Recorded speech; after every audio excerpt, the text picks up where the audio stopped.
मैंने पहले बताया हो शायद लास्ट क्लास में या नहीं बताया हो, आई डोंट नो। तुम तो मैं शेयर कर दूंगी सर, ये मैं शेयर कर दूंगी, ठीक है। और देख लो मुफस्सिर तुमने पढ़ना है तो कुछ तो चैप्टर मुझे यहाँ से पढ़ाने ना बेटा।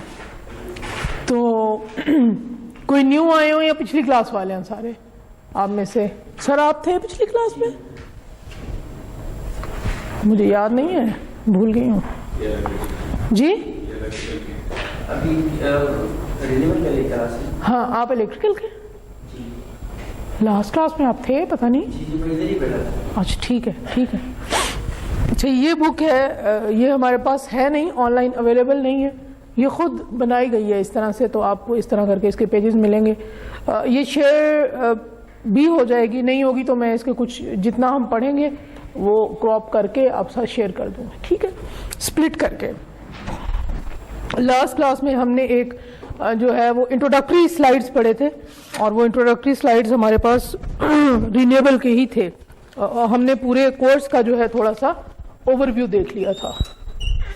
और कामरान भाई मेरी मुंह पे ज़्यादा नहीं उधर मार दिया करें ज़्यादा, ठीक है, मैं मौके ठीक है, बहुत शुक्रिया। अच्छा हम फर्स्ट चैप्टर से कुछ चैप्टर्स इसमें से पढ़ेंगे और बस क्विकली पढ़ेंगे। मिड से पहले आप समझ लें कि इससे पढ़ेंगे, और मिड के बाद जो है यहाँ से नहीं पढ़ेंगे। बेसिक जो है उनका आना ज़रूरी है, बेशक आप CS के हैं, जिस भी डिपार्टमेंट के, इलेक्ट्रिकल के हैं। सबसे पहले एनर्जी कंजम्पशन है। एनर्जी कंजम्पशन के मेजर जो सेक्टर्स हैं, those are the domestic sectors. The first one, domestic sectors का क्या मतलब है? हमारे घर हैं, ऑफिसेज हैं, सिमिलरली कोई फैक्ट्रीज हैं, फैक्ट्रीज छोटी फैक्ट्रीज, बड़ी नहीं। The second one is the transportation sector. Transportation sector में एनर्जी किस तरह से यूज होती है? Fuel is also the type of the energy that we are using. And the third type is the agriculture sector. Agriculture sector में भी fuel use होता है। हमारे एग्रीकल्चर सेक्टर जो है इतना वेल एस्टैब्लिश्ड नहीं है, हम जो है वो बस सादा हाथों से फसलें काटने वाले लोग हैं। तो जहाँ पे है वहाँ पे एग्रीकल्चर सेक्टर में भी फ्यूल की अच्छी खासी कंजम्पशन है। And the fourth one is the industry sector. कोई भी अगर कहीं पे कोई लूम्स वगैरह लगी हुई हैं, जैसे फैसलाबाद है, लाहौर है, शेखुपुरा है, so they required a huge amount of the energy. Some of the energy sector like Sitara chemicals या कोई और जो है, दे हैव देयर ओन जो है इंडिपेंडेंट पावर प्रोड्यूसर्स हैं वो, और अपनी एनर्जी की नीड्स को भी वहीं से पूरा करते हैं। अपार्ट फ्रॉम दैट अगर कोई स्टीम पावर प्लांट है तो there is a requirement of the coal. तो coal is also the type of the energy. Energy can be divided into the basically 3 main forms. कौन कौन सी फॉर्म होंगी वो?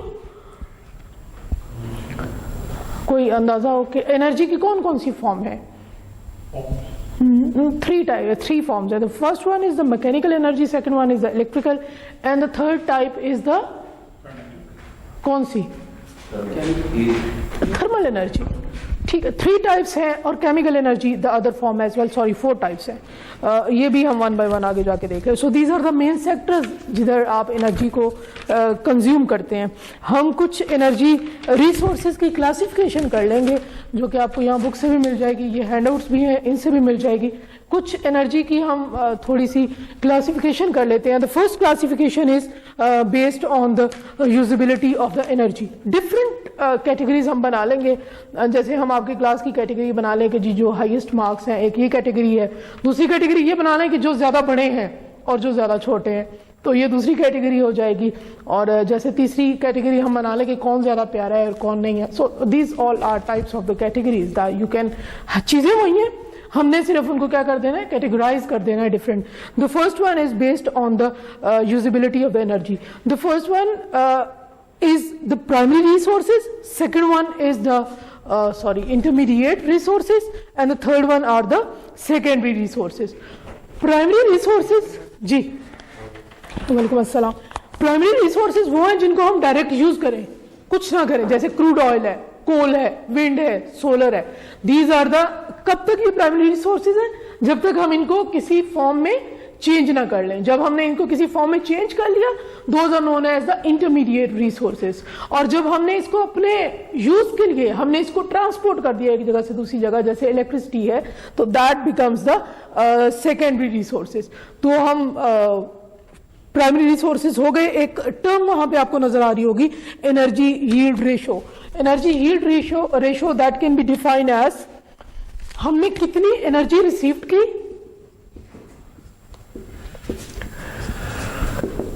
सिर्फ लिख रही हूं ताकि थोड़ा सा इस पे फोकस हो जाए। Obviously from the raw, let's say from the mine, हम कहते हैं कि कोयले की हम बात करें तो हमने माइन से जो एनर्जी रिसीव की और एनर्जी जो हमने स्पेंड की।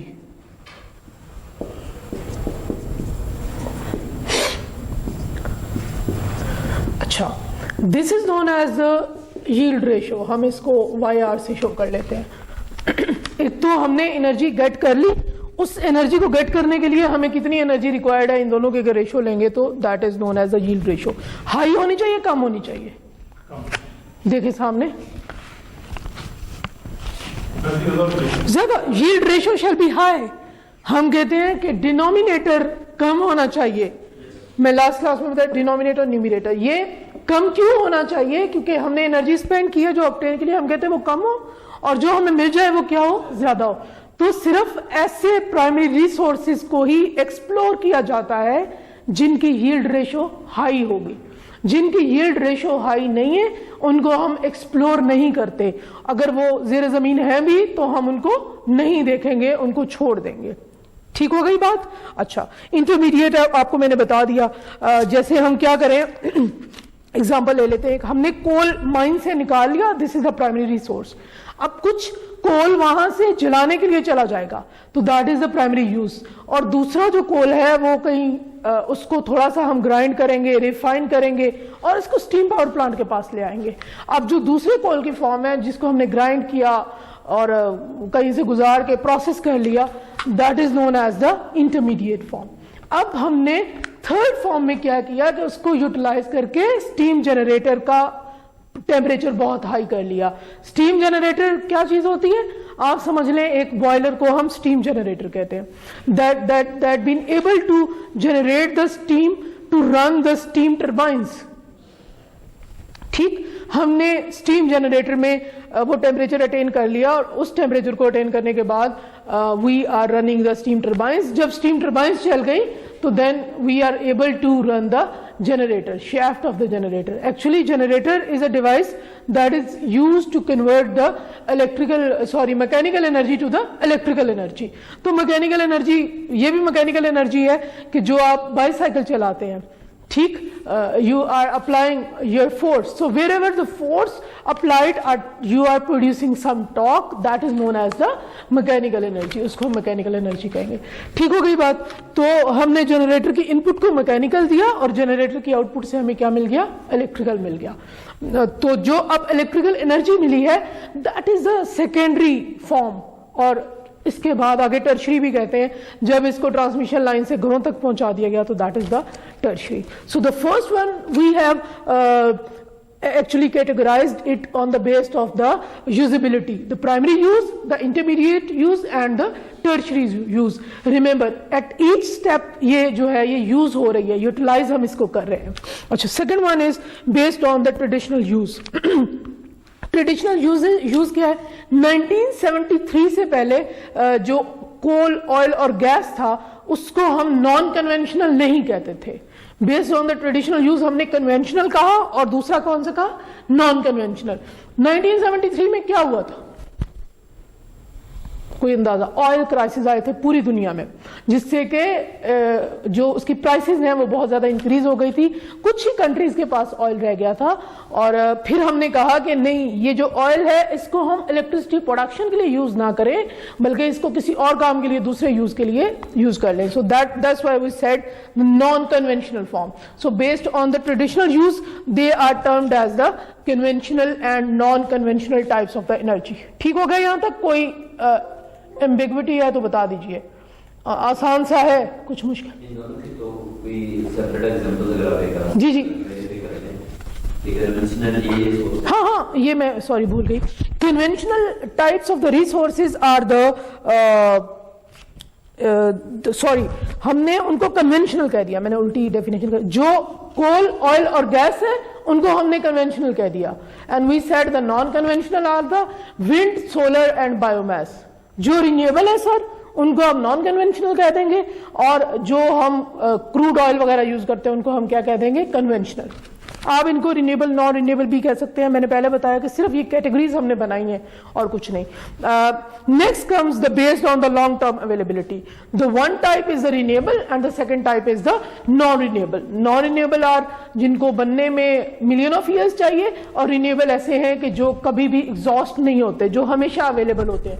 Once we have utilize the solar energy, उसकी एनर्जी कम नहीं हो रही, वो उसकी जो है आप कह लें कैपेसिटी उतनी ही है. सिमिलरली विंड एनर्जी अगर आपने यूज कर ली है तो उसको कोई इससे फर्क नहीं पड़ेगा. या एक ये भी डेफिनेशन है, हम जिनको बार बार रिन्यू कर सकें, जो बार बार खुद ब खुद रिन्यू हो जाए, those are known as the renewable. Actually the nature has the quality of the self healing. जैसे हमारे, आपको कोई चोट लगे, जख्म लगे, यहाँ पे बड़ा गहरा कट लग जाए, उस वक्त तो आप कोई कुछ लगा लेंगे ऊपर, 2 दिन, 1 दिन बाद हटा दीजिए, 4-5 दिन के बाद ये खुद ठीक हो जाएगा.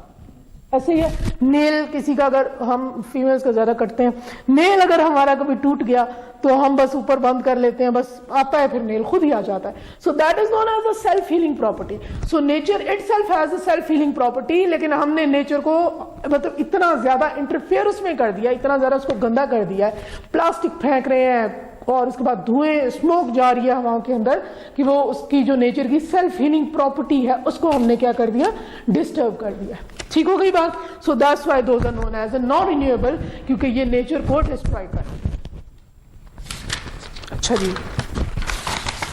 The third one is based on the, fourth one is based on the commercial application.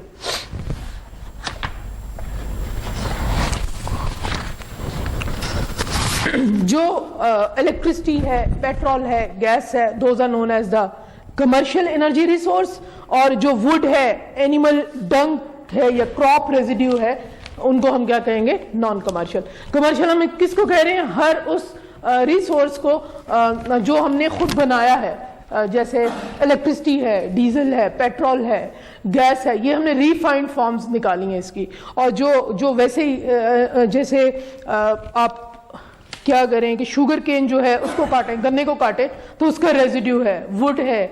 Similarly आप जो है वो कौन सा दूसरा रेजिड्यू होता है, कॉर्न का रेजिड्यू, अगर कॉर्न की फसल है वो काट लें, ऊपर से आप कॉर्न अलग कर लें तो उसके अंदर से भी एक रेजिड्यू निकल आता है. सिमिलरली जो एनिमल्स हैं उनका डंक भी, that those all are known as the non commercial resources of the energy.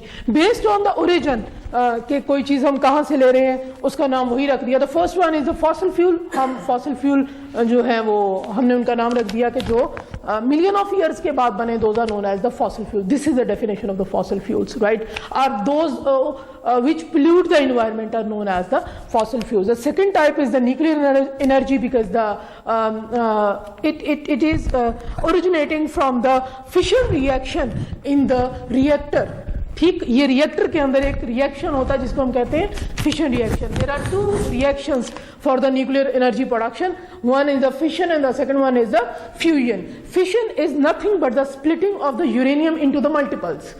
And we actually control that uranium with the help of the carbon rods.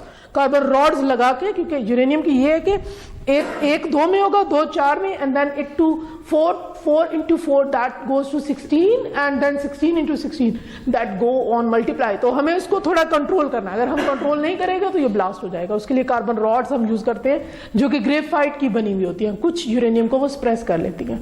तो that's why the second one is the nuclear energy. The third one is the hydro energy, because we are getting it from the water. ठीक है, the hydro energy could be the commercial as well as could be at the smaller level. छोटे level पे भी hydro energy हो सकती है और बड़े लेवल पे भी. Hydro energy we can use either for the production of the electricity and either we can use for the agriculture purpose. दो पर्पज हैं इसके. या तो हम इलेक्ट्रिसिटी बना लें या हम इससे क्या कर लें, अपनी एग्रीकल्चर जो है वो फसलों की तरफ इसको ले जाए। ठीक है, the third type is of the fourth type is the solar energy. Why it is known as the solar energy? Because its source is solar, we are getting it from the solar. Solar energy again it could be in 2-3 forms. The पहली form कौन सी है? PV cell, जो हम use करते हैं, photovoltaic cell है। This is the first form. इसका बेसिक किस तरह से ये बेसिकली काम करते हैं कि ये सोलर की प्लेट पड़ी हुई है, ये सेमीकंडक्टर मटेरियल की बनी हुई है, ठीक है, लेट्स से ये सोलर की प्लेट है और इसके अंदर छोटे छोटे सेल्स होते हैं। When the cells combine, those are known as the arrays. जब एक एक सेल हम कंबाइन करेंगे, those are known as the arrays. जब अरेज को हम कंबाइन करेंगे तो those are known as the solar panel. एक सोलर पैनल, जैसे बायोलॉजी में या किसी में भी हम करते हैं कि जी पहले एटम्स है, एटम्स मिल गए तो एलिमेंट्स बने, एलिमेंट्स मिल गए तो कंपाउंड बने। This is the basic definition in chemistry. Same happens over here. छोटे छोटे सेल्स हैं, एक सेल कोई 0.4 वॉट प्रोड्यूस कर रहा है, अगर उसकी पावर है 0.4 है या 0.5 है, ये देख लें। अच्छा, सेल्स को हम कंबाइन करते हैं in the series and parallel. Series और पैरेलल में जब हम सेल लगाएंगे तो दैट इज नोन एज अरे। अब जब हम अरेज को सीरीज और पैरेलल में लगा देंगे तो that becomes a solar panel, और जब हम सोलर पैनल्स को इकट्ठा करके लगा देंगे तो that is known as the PV form. एक पूरा फॉर्म बना देंगे हम उसको, ठीक। This is the first type of the utilization of the solar energy. और सोलर एनर्जी की कौन सी यूटिलाइजेशन हो सकती है?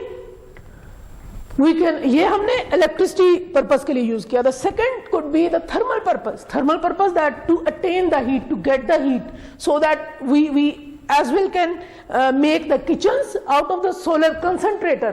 हमने अभी सोलर पैनल की बात की, तो दूसरी टेक्नोलॉजी है that has the solar concentrator. मैंने डिटेल में बताया है पिछली बार, तो ऐसा ना लगे कि भाई कोई मैं फारसी बोल रही हूँ। हमने, ठीक है, सोलर कंसंट्रेटर इज जो एक जगह पे कंसंट्रेट कर दे, वहां टेम्परेचर को राइज कर दे। हमने डिफरेंट मिरर्स यहां पे लगाए हुए होते हैं। तो the other purpose is the thermal purpose. ये दो यूज हैं जिसमें हम सोलर को यूज कर सकते हैं, either for the electricity production और for the thermal purpose. Third one is the next one is the wind energy. As we are obtaining it from the wind, so that's why it is known as the wind energy. I have told you the window for the wind energy. कितनी window होनी चाहिए sir? कितनी speed होनी चाहिए?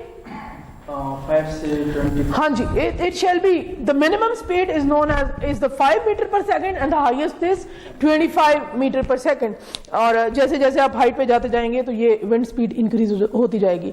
Wind energy हम सिर्फ electrical purpose के लिए ही यूजुअली यूज करते हैं। और विंड की जो सोलर की आउटपुट है दैट इज डीसी, और जो विंड की आउटपुट है दैट इज फ्लक्चुएटिंग एसी। आप इसको आगे, ठीक है, कोई रेगुलेटर लगा के उसको कर लीजिए, लेकिन पहले वो फ्लक्चुएटिंग ही आपको मिलेगी। विंड जो टरबाइन है उसके काम करने का तरीका आपको पहले भी बताया। It is like a fan, a pedestal fan, you all have seen that. और इसके पीछे एक बॉडी लगी हुई, that is known as a nacelle, ठीक। इसके बीच में एक यॉ लगा हुआ होता है, that yaw is connected with the 3 wings and those are known as the blades. और ये ब्लेड हमें बहुत छोटा ब्लेड लगता है क्योंकि हमने विंड टरबाइन बहुत छोटे छोटे देखे हैं। अगर आप ऐसी जगह जाएं जिधर विंड एनर्जी बहुत ज्यादा प्रोड्यूस हो रही है, जैसे डेनमार्क में, तो वहां पे उन्होंने रोड्स सेपरेट बनाए हैं। किसके लिए? ऐसी ट्रांसपोर्टेशन के लिए जो कि विंड ब्लेड्स लेके जाते हैं। इतने इतने बड़े विंड ब्लेड होते हैं कि वो उनको उस गाड़ी को टर्न होने में भी टाइम लगता है, और वो ब्लेड भी इतना बड़ा होगा कि may be you been starting from here and you go till तरामड़ी। इससे भी बड़ा ब्लेड हो सकता है। Yes, wind turbines has that much large blade. ठीक हो गई बात? तो ये प्लूट करती है इन्वायरमेंट को in the form of the noise. इसके पीछे भी तो जनरेटर ही लगा हुआ है ना, हम और इससे क्या कर रहे हैं? इसके नेसल में भी तो जनरेटर ही लगा हुआ है, राइट। ये दो तरह के होते हैं, ये तो वर्टिकल एक्सिस विंड टरबाइन्स होती हैं या हॉरिजॉन्टल एक्सिस विंड टरबाइन्स होती हैं। तो वर्टिकल एक्सिस विंड टरबाइन जो है, जो हम देखते हैं, those are the vertical axis wind turbine. और अगर इसका नेसल पीछे ना लगा हुआ हो, जमीन पे पड़ा हुआ हो, तो that is known as the horizontal axis. ये सिर्फ एक्सिस हमने, वर्टिकल एक्सिस ये है, हॉरिजॉन्टल एक्सिस ये है। ये हमने सिर्फ विंड के कोलाइड करने को ब्लेड के साथ से इनको दो में डिफाइन कर दिया है। Horizontal axis wind turbine or HAWT and vertical axis wind turbines or VAWT। ठीक हो गई बात ये भी। The next comes the biomass energy. again it comes from the residue, from the natural residue that is known as the biomass energy. Geothermal energy obtained from the vibration of the earth दो तरह की है. Geothermal हमने जमीन से इसका नाम रखा है, या तो ये वाइब्रेशन से हमें मिलेगी, किसी खुदा न खास्ता अगर अर्थ को एक को हम किसी तरह हैंडल कर सके उससे मिलेगी, या जो इसकी लेयर के दरमियान में टेम्परेचर डिफरेंस है उससे हमें मिलेगी. द मोस्टली जो यूज होती है that is difference in the layers of the earth. Crust है, मेंटल तक तो नहीं जाते, इतना नीचे नहीं जाते, क्रस्ट में ही डिफरेंट लेयर्स में डिफरेंट पाइप्स इंजेक्ट करके जियोथर्मल एनर्जी हम ऑब्टेन कर दे. Tidal energy is obtained from the tides produced in the ocean because of the movement of the moon or attraction of the moon towards the earth. The third one is ocean thermal energy. जैसे हमने अभी जमीन में pipe डाले और उससे हमने temperature difference लिया, इसी तरह ओशन के अंदर भी डिफरेंट लेयर्स हैं, वहां पे भी डिफरेंट लेयर्स पे दो पाइप्स डालेंगे तो उससे भी थर्मल एनर्जी हम गेट कर सकते हैं. Then the ocean wave energy, actually tidal energy, ocean thermal, ocean wave, these all are the types of the ocean energy. Right, clear हो गया जी यहां तक? ये बेस्ड ऑन द ओरिजिन हमने इसको कह दिया. ये आसानी है, यहाँ पे कोई मुश्किल बात नहीं है, आप पढ़ेंगे इंशाल्लाह आपको इसमें समझ आ जाएगी. अच्छा, आप मुझे बताइएगा कि क्या इंपॉर्टेंस है नॉन कन्वेंशनल एनर्जी रिसोर्सेज की. अभी तक आपके जहन में क्या आती है? वन बाय वन एक एक पॉइंट बता दीजिए. आपसे ही सर स्टार्ट करें. नॉन कन्वेंशनल रिन्यूएबल नहीं है, ये मतलब वो रिसाइकल दोबारा मतलब यूज जाता है. भाई एक एक बताना. जी सर. फ्री ऑफ कॉस्ट है, ठीक है. जी, कुछ भी जो जहन में आता है सर बताइए. मेरी तो स्पीड बहुत है सर, इस तरह तो चैप्टर के चैप्टर खत्म हो जाएंगे. बताएं. अच्छा सर, आप कोई पोल्यूशन नहीं है. जी मुफस्सिर. ये है कि जो हमारे कन्वेंशन है रंग और मतलब ऐसे सोर्सेज जो खत्म होने वाले हैं वो आपका सबसे मतलब खत्म ना होने वाले हैं. जी सर, कोई एक इसका एडवांटेज बताइए.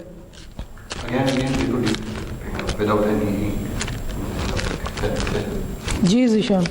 मैडम ज़्यादा एनर्जी से प्रोड्यूस हो सकती है, ज़्यादा कर सकते हैं, प्रोड्यूस कर सकते हैं.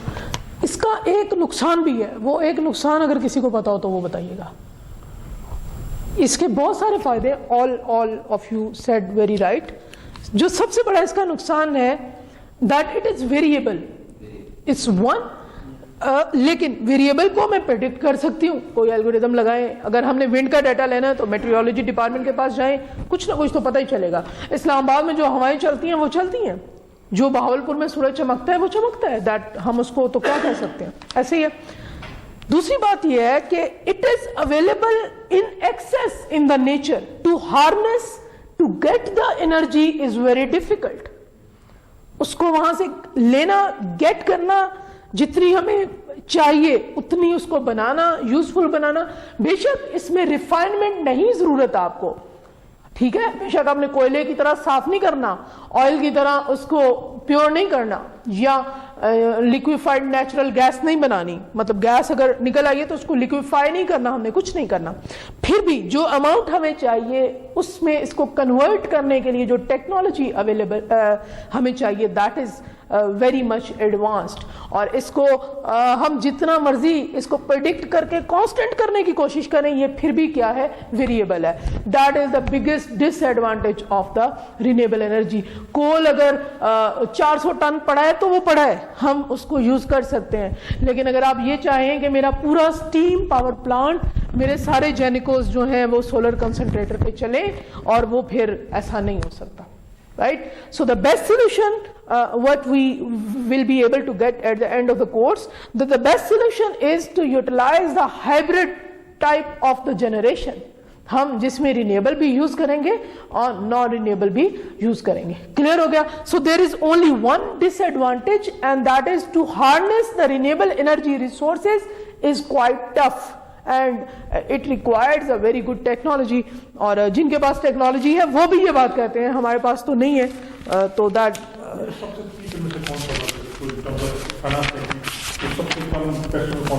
जी सर, ये बात है कि अगर तो हम सोलर प्लेट्स लगा लें, बनाना शुरू कर दें, हमारे तो गाड़ियां भी मतलब प्राइसेस हाई हो रही हैं ना, तो आप ये देखें कि हमने अगर बिल्कुल छोटी टोयोटा की कोई गाड़ी है, तो यहां पाकिस्तान में अगर कोई कारखाना लगा है तो वो किस चीज का कारखाना लगा है, क्या करते हैं वहां, क्या क्या होता है, वहां पे पार्ट्स असेंबल होते हैं. This is not, we are not into the technology, right. Same goes for the solar panels. आप सोलर पैनल की अगर कोई एक प्रोडक्शन हाउस लगा ले, कोई बड़ा बिजनेसमैन उठ के अपने अगर हाउसिंग स्कीम को छोड़ दे और कोई ऐसे काम कर ले, we are only investing into the housing schemes, और इसमें इन्वेस्ट कर रहे हैं, बिजनेसमैन ही करेगा ना, कोई आम बंदा तो नहीं, आप और मैं टीचर्स तो नहीं ये काम कर सकते. तो अगर वो इसमें लगा लेगा, कोई solar production, solar plates production का कोई कारखाना लगा ले, बंदे बाहर से आ जाएंगे, मटेरियल भी आ जाएगा, इसमें क्या मसला है. सिमिलरली कोई विंड टर्बाइन के ब्लेड बनाना शुरू कर दे, कुछ काम अगर हम ये काम करना शुरू कर दें, तो हम इस स्टेज पे हैं कि मैं आपको कहूं सर इसकी कॉस्ट सबसे कम है. ठीक है, इस हर कंट्री की अलग टेक्नोलॉजी है. अगर कोई पेपर की फॉर्म में सोलर पैनल बना रहा है, तो मतलब वो क्या करते हैं कि उनके घर, हमारे तो घर आप देखें सिर्फ बैरिया टाउन में जाएंगे तो वहां सिमेट्री है घरों के अंदर. अगर आप रिन्यूएबल एनर्जी रिसोर्सेज को यूज करना चाहते हैं फॉर द हाउसिंग वेंटिलेशन, आप चाहते हैं कूलिंग भी करें आप वहां पे और हीटिंग भी आप वहां दें, तो उसके लिए जरूरी है कि आपके घर ऐसे ही बने हो जैसे बैरिया टाउन में बने हुए हैं, एक जैसे बने हुए, बिल्कुल उनकी हाइट एक जैसी, उनका डिजाइन पूरे का पूरा क्या हो, एक जैसा हो. तो हर एक कंट्री की अलग अलग टेक्नोलॉजी है, और देखने में जो सबसे चीप लगती है ओशन एनर्जी लगती है, उसमें कुछ नहीं चाहिए, और लेकिन वो उसका स्केल बहुत छोटा है. तो हम कंपेयर करते हैं सिर्फ विंड को और सोलर को, तो विंड और सोलर हर एक कंट्री के लिए इट फ्लक्चुएट्स. वो न्यूक्लियर एनर्जी, न्यूक्लियर एनर्जी, वो क्या नहीं, वो कॉस्ट इफेक्टिव है. अच्छा, यूरेनियम का भी ये मसला है कि यूरेनियम की भी क्वांटिटी हमारे पास बहुत कम है, लेकिन यूरेनियम 1 किलो यूरेनियम जला के जितनी आप एनर्जी लेंगे, मैंने लास्ट क्लास में बताया था 40 टन कोयला आप जलाएंगे कि पता नहीं 400 टन, मैं ये भूल गई हूं, इतना कोयला आप जलाएंगे तो उसके बराबर की एनर्जी आप गेट कर सकते हैं. ठीक, तो न्यूक्लियर को हम किस लिए नहीं कहते कि ये ज्यादा हो, बेशक ये कम इसकी कॉस्ट है, एक बार बना लिया तो ठीक है. हम किस लिए कहते हैं कि ये ज्यादा ना हो कि अगर कभी कंट्रोल नहीं कर सके उस फिशन रिएक्शन को, तो ये फिर एक्सप्लोड है. और बहुत सारे कंट्रीज जैसे स्वीडन, यूरोप के अक्सर कंट्रीज ने इसको बैन कर दिया है, वहां पे न्यूक्लियर एनर्जी नहीं होती, राइट. और यूरेनियम की ये सबसे जो डिसएडवांटेज है कि आप उसको रख देंगे तो उससे रेडियो एक्टिविटी उसमें होती रहती है, मतलब वो बुझता नहीं है कभी भी. आप कहें कि ये खत्म हो जाए या मर जाए, ऐसा नहीं होता, उसके अंदर से रेडिएशंस निकलती रहती हैं. हम क्या करते हैं, रेडिएशन से बचने के लिए उसको समंदर में फेंक देते हैं. समंदर में फेंक दिए तो इसका भी ये मतलब नहीं है कि रेडियो एक्टिविटी खत्म हो गई है. हम ये समझते हैं कि हम सुपीरियर हैं और मेरीन लाइफ जो है वो नहीं सुपीरियर, तो वो अपना, हाँ जी, वो भी हम नेचर को डिस्ट्रॉय कर रहे हैं. That's why it is in the conventional energy resource, otherwise it was the non-conventional, because the amount of the fuel was very less, or the production of the energy was very much huge. The world is working on the fusion reaction rather the fission reaction. Fusion is to combine the different atoms. अच्छा, next comes the energy chain. यहाँ तो कुछ नहीं ना. एक question आता है मन में, जी जी, ये जो विंड टर्बाइन की हम बात करते हैं, इसका साइज आपने जिस तरह बताया, क्या ये स्मॉल साइज में भी काम है, लेकिन हम अगर हम घर के ऊपर लगाना चाहेंगे तो छोटी हम घर के ऊपर इंस्टॉल करेंगे एक विंड टर्बाइन. लेकिन जब आपने सर विंड फार्म बनाना है ना, विंड फार्म कैसे होते हैं कि ये यूं लाइन में लगी होंगी, ऐसी जगहों पे लगी होंगी जिधर बहुत तेज हवाएं चलती हैं, एक पूरी रो में, कॉलम में यहां लगे हैं, यहां लगे हुए, यहां लगे हुए. हमारे तो वो सिस्टम इंस्टॉल नहीं है, ये आपस में बातें भी करते हैं. They have a very strong communication system, right. और ये जब लाइन में लगाए जाते हैं तो ये यूं करके लगाए जाते हैं, थोड़ा सा टिल्ट करके, ताकि हवा जो है सब ब्लेड्स तक जाए. और किस लिए ऐसे, जब तक आप कोई काम सिस्टमैटिक वे में नहीं करेंगे, इसकी जो सारी वायरिंग होती है नीचे ग्राउंड में होती है. यहां से आपको एसी आगे आप लेके जा रहे हैं, either you can step up the AC और you can utilize it directly, it's up to you. ये क्योंकि विंड आपको एसी दे रही होती है. ठीक, छोटे भी हैं, लेकिन मैंने जो बात किया that is for the wind form. Form मतलब पूरा बड़ा ग्राउंड भर दीजिए आप, जितनी जगह डैम को लगती है इतनी विंड फार्म को लगती है, इतनी जगह जो है सोलर फार्म को लगती है। ये कोस्टल एरिया हमारे बहुत एयर है। हाँ जी, वहां बन भी रही है ना, वहां बन भी रही है, वो निशात लीलन वाले बना रहे हैं। ये आप चेक करें हमारे एनर्जी डिपार्टमेंट को कि एनर्जी की प्रोडक्शन जो है वो निशात लीलन जिनके हम कपड़े पहनते हैं वो बनाते हैं, इब्राहिम और इस तरह की जो मतलब इन्वेस्टर्स हैं वो बनाते हैं, और फिर वो आईपीपी बन जाते हैं, इंडिपेंडेंट पावर प्रोड्यूसर्स, और अपने मजे से जैसे वो चाहें वैसे बिजली हमें बेचते हैं। अच्छा जी, next comes the energy chain. Energy chain आसान सी है, दो तरह से जो है वो दो चेन है। एक तो ये कि इलेक्ट्रिकल वे में यूज कर लिया जाए, दूसरा ये कि हम एनर्जी को किसी और तरीके से यूज करें, इलेक्ट्रिकल में ना। प्राइमरी एनर्जी हमारी लेट से कोई भी हो सकती है, लेट से कोल है, ऑयल है और गैस है, और उससे हमने इसको इलेक्ट्रिकल एनर्जी में कन्वर्ट कर लिया और आगे कंज्यूमर तक ले गए। The first form. The second one is हम इसको इलेक्ट्रिसिटी प्रोडक्शन के लिए यूज ना करें, बल्कि हम क्या करें, कंज्यूमर तक डायरेक्ट ले जाएं।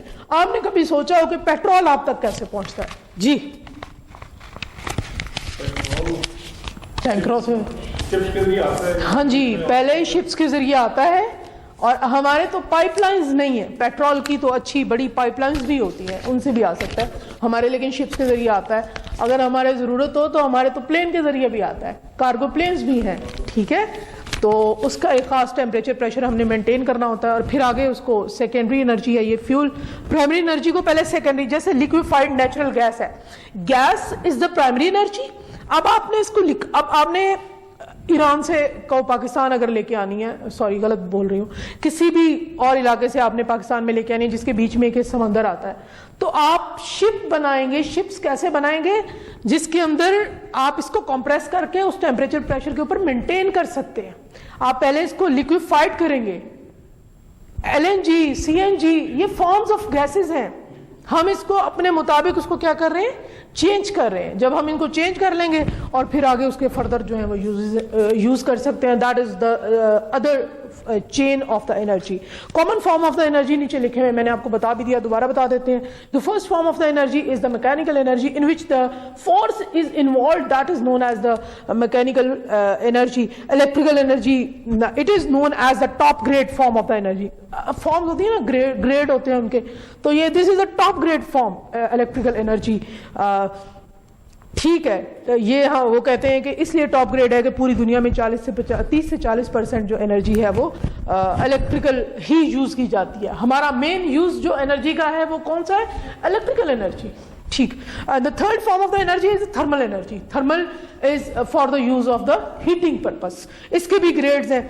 ऐसी एनर्जी, ऐसा कोयला जो 500 से 1000 डिग्री सेल्सियस देगा या हाई देगा, उसको हम कहेंगे हाई ग्रेड, राइट। और ये हम किसी सीमेंट फैक्ट्री में यूज कर सकते हैं, या ये जो यार वाह में है, क्या नाम है, वाह फैक्ट्री जिसको कहते हैं, अल्लाह जाने, नहीं क्या, हाँ जी, वहां पे वहां पे टेम्परेचर चाहिए ना मोल्ड करने के लिए, कुछ काम करने के लिए, तो उसमें हाई ग्रेड जो है वो एनर्जी यूज की जाती है। The second is the medium. अगर 150 to 500 डिग्री सेल्सियस हमें टेम्परेचर मिला है किसी को भी चलाने से, किसी भी चीज को, तो that is the medium grade. और लो ग्रेड कितना है? 80 to 150 डिग्री। क्लियर हो गई बात। The fourth form of the energy is the chemical fuel energy. Chemical energy क्या होगी? जब कोई रिएक्शन होगा, जैसे सल्फर डाइऑक्साइड बनना है या सल्फर ट्राइऑक्साइड बनना है, तो उसमें कुछ जो है वो प्रोसेस, दो तरह के प्रोसेस होते हैं। कौन कौन से? केमिकल में दो तरह के प्रोसेस है, endothermic and exothermic. Endothermic which release the energy and exothermic absorb the energy. मैं अगर उल्टा कह रही हूं तो ये आप देख लीजिए। तो that is also the form of the energy that could be utilize as well.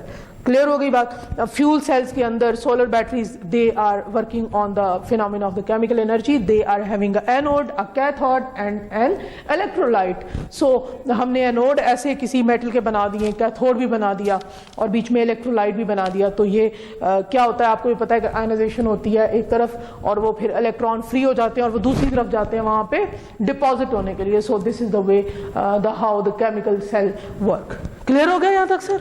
चलो, तो बड़ी अच्छे से समझ रहे हैं आप। जो केमिकल है, ये जो फॉसिल फ्यूल है, ये भी केमिकल एनर्जी में आ जाएगा? नहीं, केमिकल्स, हाँ, लेकिन हम कोई सेल नहीं बना रहे जब तक कोई सेल। केमिकल एनर्जी की डेफिनेशन ये है कि जब हम कोई सेल एनोड हो, कैथोड हो, इलेक्ट्रोलाइट हो, तो that is a chemical energy. ठीक है सर, कंबस्टन वहां भी होगी, कंबस्टन वहां पे भी हो रही है, लेकिन केमिकल एनर्जी की हमने ये डेफिनेशन नहीं रखी। That is purely obtained from the chemicals, they are enlisted into the periodic table, जो अबंडेंस में है पूरी वर्ल्ड में, उससे जो एनर्जी है that is a chemical energy. अच्छा, आगे एडवांटेजेस और डिसएडवांटेजेस है सर, ये आप देख लेंगे, ये इसको हमें देखने की भी इतनी ज़रूरत नहीं है। जो एडवांटेज है कन्वेंशनल एनर्जी रिसोर्स का, the first one is cost, इनकी कम होती है, कुछ कॉस्ट लिखी हुई है लेकिन ये आपको याद करने की ज़रूरत नहीं है। इसकी सिक्योरिटी ठीक है और कन्वीनियंस है हमें। डिसएडवांटेज सॉरी, ये हम कोल, ऑयल और गैस की बात कर रहे हैं। सिक्योरिटी किस तरह है इनकी, कि मैंने अभी आपको बताया कि जो हमने अपना वेयर हाउस में रखा हुआ है जितना कोयला, वो पड़ा हुआ है, ये हमें सिक्योरिटी है। हमें ये नहीं है कि हवाएं चलेंगी तो उससे हम इलेक्ट्रिसिटी प्रोड्यूस करेंगे, जो वहां पे पड़ा हुआ है that's okay, so that is security. Convenience हमें किस लिए, कि हमें टेक्नोलॉजी पता है, हम फेमिलियर है, हमें हाइड्रो पावर प्लांट लगाने आते हैं, स्टीम पावर प्लांट लगाने आते हैं, it's okay for us, right. और कॉस्ट भी इसकी कम है। जब ये कहां तक कॉस्ट कैलकुलेट की गई है, ये कॉस्ट जनरेशन से लेकर यूटिलाइजेशन तक कॉस्ट की कैलकुलेट की गई है। जो नुकसानात हैं वो सबसे बड़ा नुकसान ये है कि they produce the toxic oxides, those are made up of the nitrogen, carbon and the sulphur, which are responsible to deplete the ozone layer. ये आपको बता दिया, यही इसका मेन है।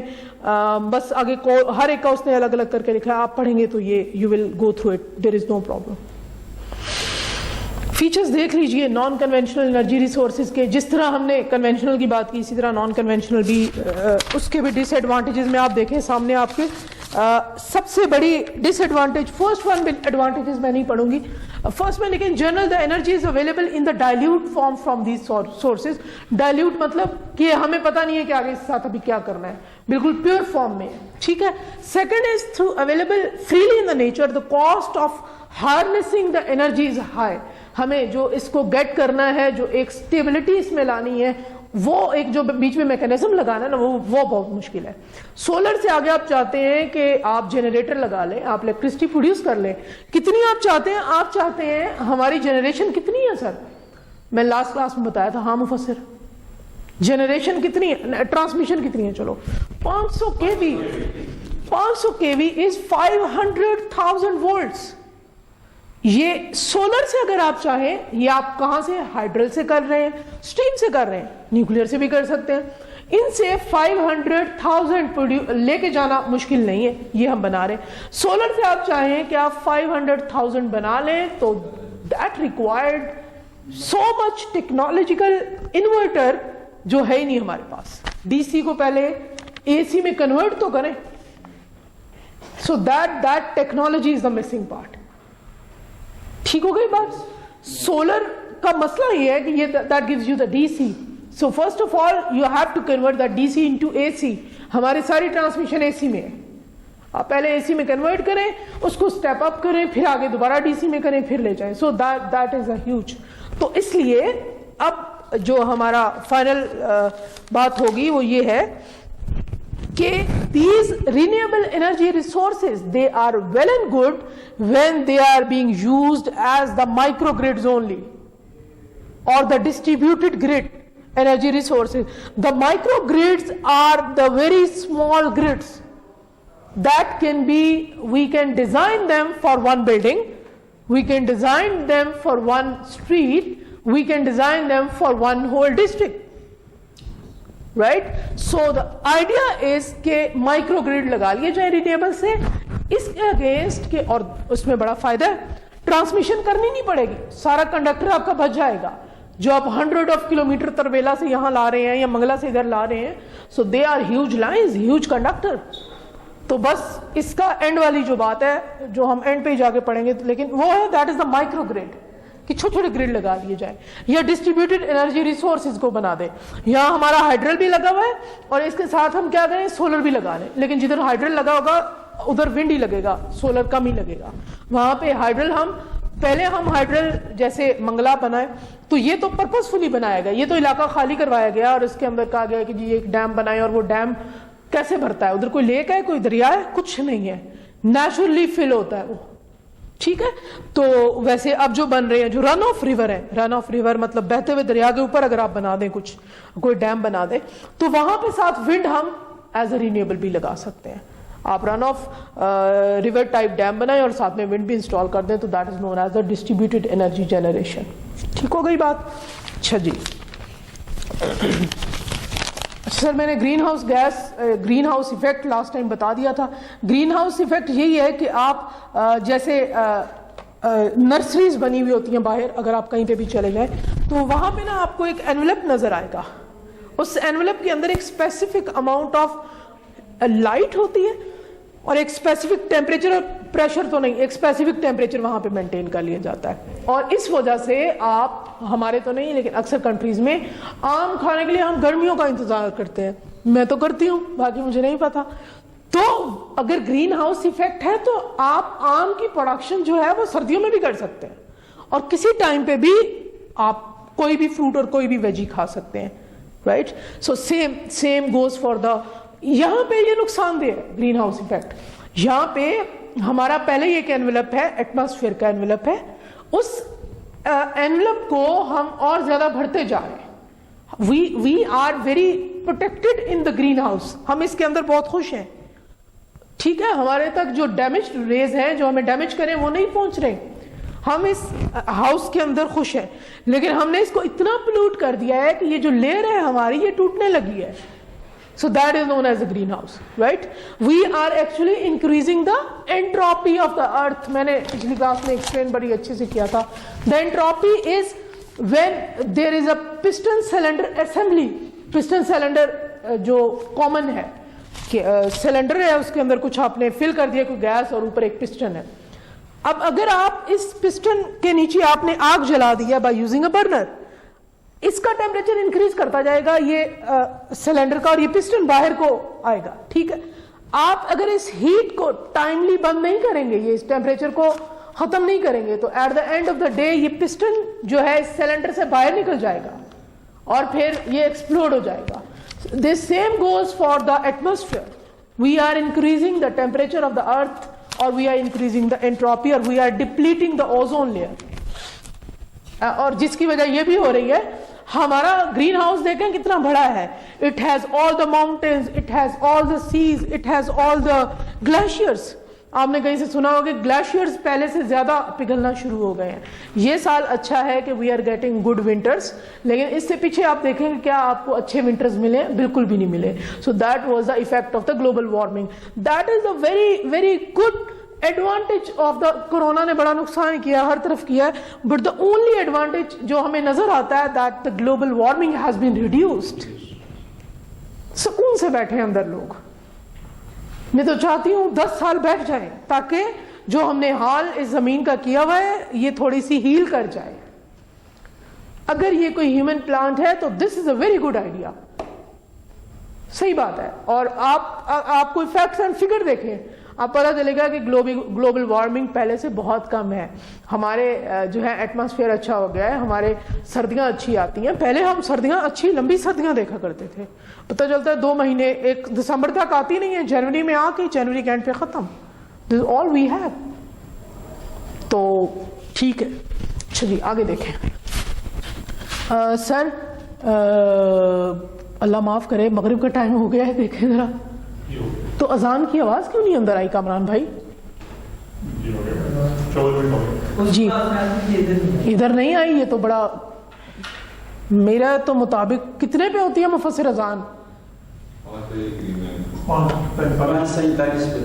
अजान की आवाज तो आनी चाहिए थी। थोड़ी देर बंद कर देंगे, ठीक है। हम उनको हम देख लेंगे 1 बाय 1, और उसके बाद हमें ये लगेगा कि हमें इस एनवायरनमेंट में रहना छोड़ देना चाहिए या हमें इसको कुछ ठीक करना चाहिए। जो पोल्यूटेंट्स हैं उनको हम जो है पार्टिकुलेट मैटर कहते हैं। पार्टिकुलेट मैटर इज द, पहले भी बता दिया, these are the oxides of the toxic gases. Sulphur के, नाइट्रोजन के और कार्बन के जो ऑक्साइड्स हैं, those are known as a particulate matter.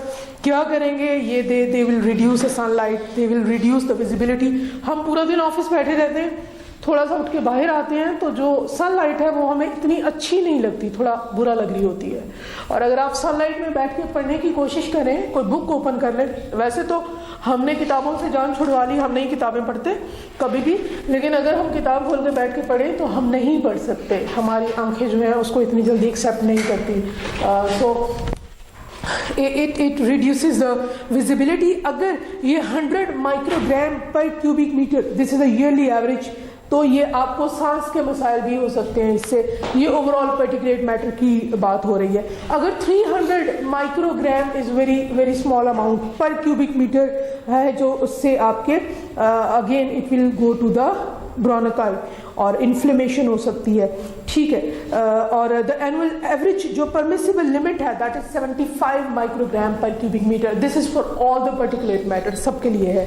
इसका जो इसकी जो रीजन है पार्टिकुलेट मैटर की, वो एक डायग्राम में दिखाई गई है। You can see the power plants, ठीक है, and the vehicles and the industries, these all are the main sources of the particulate matter और the toxic oxides of the gases. Power plants कौन से हैं? नॉन रिन्यूएबल टाइप के, जो कि non conventional type के पावर प्लांट्स हैं वो। सिमिलरली व्हीकल्स, कभी संडे वाले दिन जो है वो थोड़ा 8-9 बजे इस्लामाबाद के रोड्स देखा करेंगे, आपको लगेगा कि बहुत सुकून है ज़िंदगी में, ठीक। और आप वही 9 बजे देखें तो एक क्लियर उसमें डिफरेंस है, वो भी एक पोल्यूशन है। सिमिलरली द इंडस्ट्रीज, अगर आप आगे पेशावर चले जाते हैं, इंडस्ट्रियल कॉम्प्लेक्स चले जाते हैं, तो वहाँ पे एक अलग ही इन्वायरमेंट है। चिमनीज लगी हुई होती हैं आगे इन सब के। गाड़ियाँ तो हमारी चलो ठीक है, उससे सिर्फ नॉइज पोल्यूशन नहीं है, लेकिन जो चिमनीज हम लगा देते हैं वो डायरेक्ट एयर के अंदर जो है वो ऑक्साइड्स को छोड़ते हैं। और ये करेगा क्या? इससे ग्लोबल वार्मिंग होगी, जिससे एसिड रेन होगी, और इसके बाद जो हमारा इन्वायरमेंट है वो डिग्रेड होना शुरू हो जाएगा। हमारा जो इन्वायरमेंट है वो डिग्रेड होना शुरू हो जाएगा। कॉजेज ये लिखे हुए हैं सारे के सारे पार्टिकुलेट मैटर के, और ये उसके आगे क्या लिखे हुए हैं? इफेक्ट्स लिखे हुए हैं, ठीक है। ये हम वन बाय वन छोटे छोटे पार्टिकुलेट मैटर है, इनको देख लेते हैं। Carbon dioxide is not considered as a toxic gas. अगर ये टॉक्सिक गैस है तो हमारा यहाँ पे रहना तो अजाब बन जाए, बिकॉज द जो प्लांट्स हैं they are absorbing the carbon dioxide and we are, हम जो है ऑक्सीजन इनटेक करते हैं और कार्बन डाइऑक्साइड जो है वो आउट करते हैं। लेकिन इसकी एक लिमिट है 400 पार्ट्स पर मिलियन। अगर ये उतनी हो जाती है, इतनी ज़्यादा, एक्चुअली वजह क्या है मैं आपको बताती हूँ। इसके इंक्रीज होने की क्या रीज़न है? We are emitting the carbon dioxide into the environment. हम भी एमिट कर रहे हैं और कुछ इंडस्ट्रीज वगैरह से भी एमिट हो रही है। हमारे प्लांट्स इतने कम है ओवरऑल एनवायरनमेंट के अंदर कि क्योंकि वो उनकी तो खुराक है, तो अगर प्लांट्स कम है, वो इसका इंटेक नहीं कर रहे, तो इसका मतलब है कि हम कार्बन डाइऑक्साइड को इंक्रीज कर रहे हैं। ये ऐसे टॉक्सिक नहीं है खुदा न खासा कार्बन मोनोऑक्साइड की तरह। Carbon monoxide was the same gas जिसकी वजह से जो पिछले दिनों मरी में लोग फौत हो गए। That is a colourless odourless gas. आपको थोड़े ऐसे चक्कर आएंगे और आप सो जाएंगे and you would die, right. Carbon dioxide ऐसा नहीं है, ये इस तरह से नहीं, आपको टॉक्सिक गैस नहीं है या जहरीली गैस नहीं है, लेकिन इसके आगे इफेक्ट्स हैं। और कार्बन मोनोऑक्साइड क्या है? It is the incomplete burning of the carbon in the presence of the oxygen. Carbon dioxide या कार्बन मोनोऑक्साइड बनती कैसे है? कि जब हम कार्बन को बर्न करें in the presence of sufficient amount of the oxygen. Sufficient amount of the oxygen means that the one atom नहीं कहेंगे, one molecule of the oxygen, right? O2 is the one molecule of the oxygen. तो अगर ये incomplete burning हो, हमने molecule पूरा रखा लेकिन हमने burning पूरी नहीं होने दी, तो उससे क्या बनेगी? Carbon monoxide. And carbon monoxide is more toxic as compared to the carbon dioxide toxic नहीं है। अच्छा जी, 400 नहीं है। इट वॉज 312 पार्ट्स पर million and now it is 350 parts पर मिलियन। दैट इज जो कि हम कहते हैं कि इतने पार्ट्स पर मिलियन कार्बन डाइऑक्साइड हो तो कोई नुकसान नहीं होगा। कार्बन मोनोऑक्साइड का मैंने बता दिया। कार्बन मोनोऑक्साइड इज अगर 100 पार्ट्स पर मिलियन है तो उससे सर दर्द शुरू हो जाता है। अगर 1000 पार्ट पर मिलियन है तो ये बंदा डेथ हो जाएगी उसकी, राइट। सो इसकी ज्यादा अमाउंट नहीं होनी चाहिए। The other comes the SOx stands for the sulphur dioxide और सल्फर ट्राइऑक्साइड। ये मैं पहले भी बताया, दोबारा बता दूं।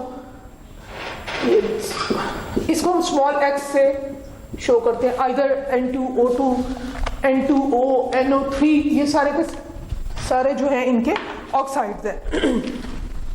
अच्छा, ये सल्फर डाइऑक्साइड या सल्फर के जो ऑक्साइड्स हैं उनकी जो मेन वो कहाँ से आते हैं? They mainly come from the power plants, 70% they are coming from the power plants, 15% they are coming from the industries. Again the power plants are the renewable, non renewable type. Motor vehicle से 8% है, solid waste जो disposal है 5% और बाकी 2% है। ये सब करते क्या है? They are responsible to cause the respiratory problem. आपको सांस आने में थोड़ा मसला हो सकता है, आपकी विजिबिलिटी खराब हो सकती है, ये इनके मेन जो है वो काम है। और जो सेफ लिमिट है SOx की, सल्फर के ऑक्साइड की, that is 80 microgram per cubic metre है। और इसके बाद NOx है, NOx stand for N2O, NO, NO2, N2O3, जितने उसके ऑक्साइड हैं सबके लिए कुछ मतलब कम हार्मफुल है और कुछ उसमें से क्या है ज्यादा हार्मफुल है। And the limit is 100 microgram per cubic metre. और main sources of the oxides of the nitrogen are the motor vehicles, industry, power plant. यही 3-4 चीजें हैं। अगर हम इनको किसी तरह, अगर सारी की सारी हमारी व्हीकल्स जो हैं वो इलेक्ट्रिकल हो जाए, एक दूसरे हमारे सारे के सारे पावर प्लांट क्या हो जाए, रिन्यूएबल हो जाए, तो बस कहानी खत्म। इंडस्ट्रीज सिर्फ रह जाएंगी फिर तो। इंडस्ट्रीज तो खैर है, इंडस्ट्री तो हर कंट्री में होता है तो, लेकिन अभी हमने हर चीज को इंडस्ट्री बनाया हुआ है। तो the next comes the topic of the green power. What you consider when I से ग्रीन पावर? क्या मतलब है इसका?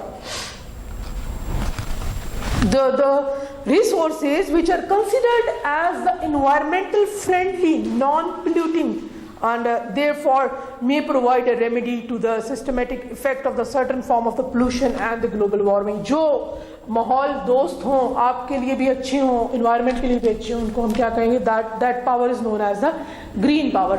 वो पावर आप बेशक पानी से बना लीजिए, वो पावर बेशक आप न्यूक्लियर से बना लीजिए, कोई भी ऐसी पावर को हम क्या कहेंगे? Green power.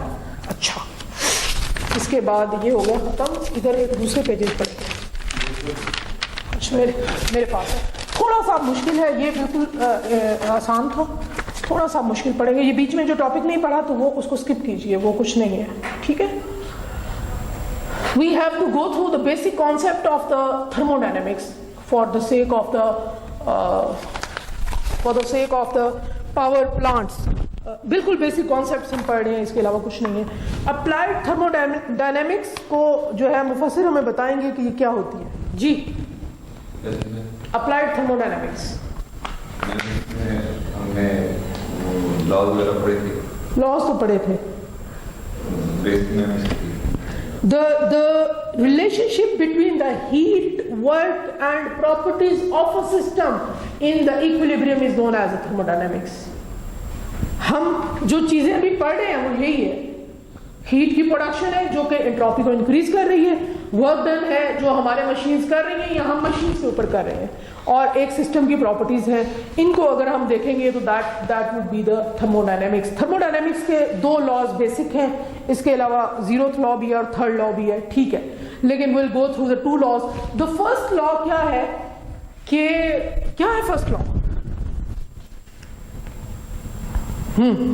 Heat can never be created or नहीं सर, ये law of conservation of energy, ये सही कह रहे हैं आप। और फर्स्ट लॉ ऑफ थर्मोडायनेमिक्स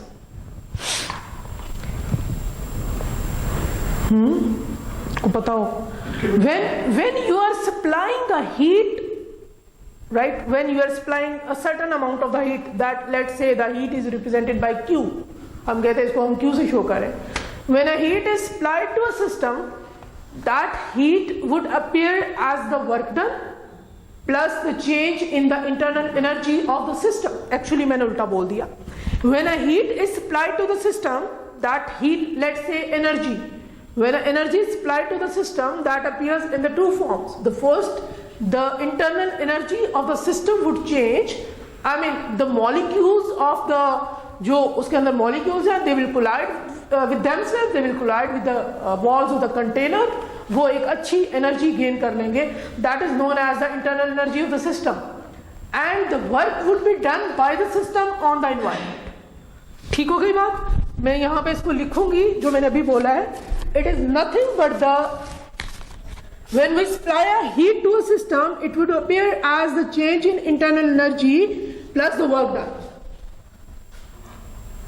ठीक हो गई बात? और ये वर्क डन वही है जो हमारी मशीन वापस हमारे लिए कर रही है. सेकेंड लॉ ऑफ थर्मोडायनेमिक्स क्या है? That entropy. That we are supplying the heat, right? Whenever there is a system, there is a requirement of the source and the sink. ये बात है. इसके बगैर आपका कोई इंजन भी काम नहीं करेगा. किसी भी इंजन की एफिशिएंसी को हम कैसे डिटरमिन करते हैं? 1 minus T2 over T1. T1 और T2 ये एफिशिएंसी मैक्सिमम कब होगी? मैक्सिमम कब होगी? जब T2 0 होगा. जब कूलिंग ज्यादा होगी, T1 is the high temperature and T2 is the low temperature. हमारे किसी भी बेसिक पावर प्लांट का यही पर्पज है. हम यही चाहते हैं. हम ये चाहते हैं कि जो यहां पे स्टीम टरबाइन लगे हुए हैं, ST stands for the steam turbine, जो यहां पे स्टीम टरबाइन लगी हुई है, हम जो इसको टेम्परेचर दें तो ये हम कहां से ला रहे हैं? स्टीम जनरेटर से. It has the heater, it has the boiler, it has the heater, it has the super heaters. इसके पास इतनी चीजें हैं that you would be able to get the thousands of degree Celsius. 1000 नहीं, मैं कह रही थाउजेंड, बहुत सारे, राइट? 3000, 6000, 8000 टेम्परेचर आप यहां आपको मिल रहा है. थोड़ा समझिएगा, ये टेम्परेचर आपने खुद क्रिएट किया है by supplying the heat, by supplying the fuel. Fuel आपने कौन सा सप्लाई किया? कोल आपने वहां पे सप्लाई किया है उस बर्निंग पर्पस के लिए. अच्छा, जब ये स्टीम टरबाइन काम कर लेगी, इसके शैफ्ट के ऊपर आगे क्या लगा हुआ है? जनरेटर. ये शैफ्ट आपने जब रोटेट करवा दी तो जनरेटर इलेक्ट्रिकल एनर्जी दे देगा. 3 फेज इलेक्ट्रिकल एनर्जी आपको मिल गई. अब यहां से स्टीम टरबाइन के बाद हम इस टेम्परेचर को कहते हैं T2, ठीक है? और ये हम भेज देते हैं जी कंडेंसर में.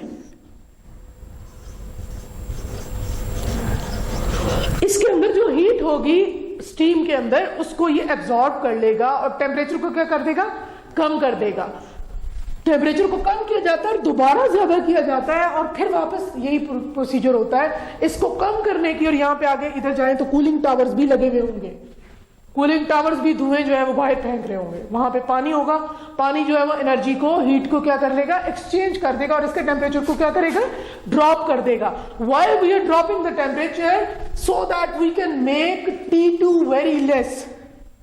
If the T2 would less, it means the efficiency of any engine would be high. So the efficiency of any engine will be high if the temperature difference at the input and the output is very high. अगर ज्यादा है तो ही efficiency ज्यादा हो सकती है. और यही काम एक स्टीम जनरेटर में, क्या यही काम हम हर एक पावर प्लांट के अंदर, यही एक बेसिक फॉर्मूला है, right? There exist only one engine with 100% efficiency, that is known as Carnot engine. That is a theoretical engine. इसके अलावा कोई ऐसा इंजन नहीं है जिसकी एफिशिएंसी 100% है. We assume that sink as a perfect sink that gives you the 0 degree Celsius, 0 temperature कर देगा. और हम कहते हैं कि ये T1 जो है इसको 100 कर देगा, जो उसका सोर्स होगा वो मैक्सिमम होगा. T2 T1 भी कहते हैं और इसको Q2 ओवर Q1 भी. अब थोड़ा सा फर्स्ट लॉ ऑफ थर्मोडायनेमिक्स को समझिएगा. ये वही हीट है जो हमने यहां स्टीम जनरेटर पे सप्लाई की है. मैंने कहा the heat supplied to the system shall appear as the change in internal energy plus the work done by the system. और ये वर्क डन वही वर्क डन है जो कि आपकी टरबाइन ने यहां पे काम किया है, जनरेटर को, शैफ्ट को रोटेट करके. समझ आ गई बात? तो आप खुद देखें कि इस पूरे में कितनी ज्यादा एनवायरनमेंट को हमने पोल्यूट किया है. ये क्लोज साइकिल है और इस क्लोज साइकिल के अंदर एनवायरनमेंट बहुत ज्यादा इफेक्ट हुआ है. हाँ, कुछ पावर प्लांट ऐसे हैं कि जिधर इसको यहां से जो है जो रह जाता यूटिलाइज कर लिया जाता है, ठीक है, उसको रीजनरेटर वहां पे लगा लिए जाते हैं। रीजनरेटर में जो रेजिड्यू स्टीम है उसको डाला जाता है और वहां पे हीटर लगा के उसको और उसके टेम्परेचर को इंक्रीज किया जाता है और वो वापस दोबारा से जो है वो स्टीम जनरेटर में लगा दी जाती है। ठीक है, ऐसे भी हमारे पावर प्लांट्स हैं जिसको हम कहते हैं कि कंबाइंड पावर प्लांट, वो आगे जाके देखेंगे। ठीक हो गया जी। फर्स्ट लॉ ऑफ थर्मोडायनेमिक्स आपको समझ आ गया। ये हीट सप्लाई स्टीम जनरेटर वाली है, ये वर्क डन कौन से वाला है? टरबाइन वाला है, जो उसने जनरेटर की शैफ्ट को रोटेट कराया है। अच्छा, सेकेंड लॉ ऑफ थर्मोडायनेमिक्स, हम जो हीट को वर्क डन में चेंज कर रहे हैं, this is what we are doing. First law यही है कि हम हीट को वर्क डन में चेंज कर रहे हैं, इससे हम entropy of the environment increase कर रहे हैं। And entropy can never decay, ये बढ़ेगी सिर्फ। जो इन्वायरमेंट के अंदर कोई होल नहीं है कि ये सारी हीट खला में चला जाए, या हमने कोई ऐसा मैकेनिज्म नहीं बनाया कि हम यहां से हीट को इकट्ठा करें और चार्टर्ड प्लेन कराएं और खला में जाके उसको छोड़ें, ऐसा कुछ नहीं किया हमने। So actually the entropy of the we are increasing this first law of thermodynamics, which is responsible to work in all the engines, diesel engine, petrol engine, steam engine, engine नहीं कहना चाहिए, steam power plant, जितने engines हैं, and basically the engines are used as a prime movers in the power plants. ठीक हो गई बात। जितने इंजन्स हैं सबके सब के अंदर जो काम हम कर रहे हैं, जितनी हमने मशीनरी बनाई है, that is responsible to increase the entropy of the earth and that we can never, हम उसको कम नहीं कर सकते।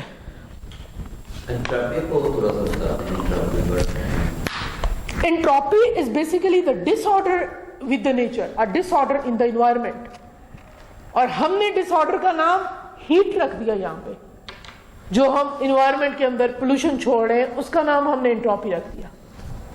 ठीक हो गया सर? बेसिक एंट्रोपी का लफ्ज का मतलब इज डिसऑर्डर।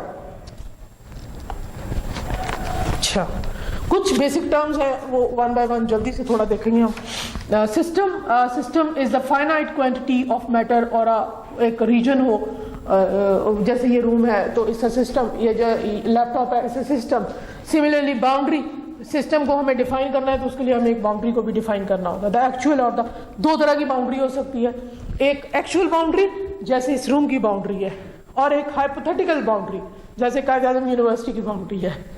तो एनी हो भी सकती है बाउंड्री, लेकिन हम सोच भी सकते हैं बाउंड्री को, लिमिट को हम सोच भी सकते हैं। तो दोनों तरह की बाउंड्री हम इसमें लाएंगे।